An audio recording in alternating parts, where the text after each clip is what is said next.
सभी को मैं प्रतीक कुमार कक्षा 9वीं का छात्र आज आप सभी के समक्ष परमवीर मेजर सोमनाथ शर्मा के बारे में कुछ बोलना चाहता हूँ।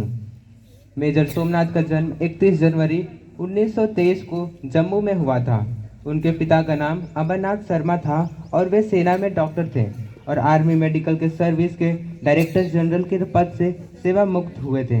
मेजर सोमनाथ के कीर्तिमान एक गौरव की बात भले ही हो, लेकिन उन्हें आश्चर्यजनक इसलिए नहीं माना जा सकता क्योंकि उनके परिवार में फौजी संस्कृति एक परंपरा के रूप में चलती रही थी।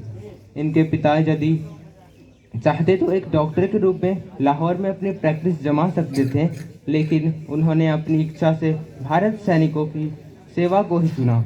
उनके पिता के अलावा मेजर सोमनाथ अपने मामा से भी काफ़ी प्रभावित हुए थे। उनके मामा लेफ्टिनेंट किशन दत्त वासुदेव हैदराबादी बटालियन में थे और वे 1942 में मलाया में जापानियों से लड़ते हुए शहीद हो गए।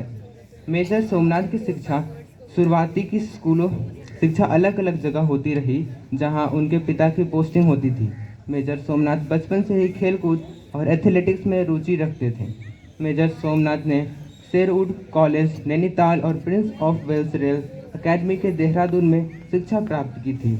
मेजर सोमनाथ ने अपने सैनिक करियर की शुरुआत 22 फरवरी 1942 से की, जब उन्होंने 4वीं कुमायूं रेजिमेंट में बेतार कमीशन ऑफिसर के रूप में प्रवेश लिया।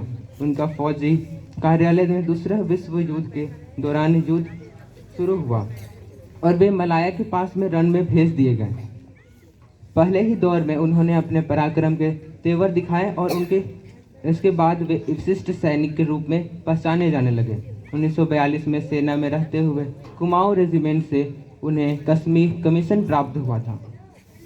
3 नवंबर 1947 बडगाम कश्मीर के काबलियों से लड़ते हुए वीरगति को प्राप्त हो गए थे। उनका महान बलिदान के लिए भारत सरकार द्वारा उन्हें प्रथम परमवीर चक्र की उपाधि से मरणोपरांत दी गई थी।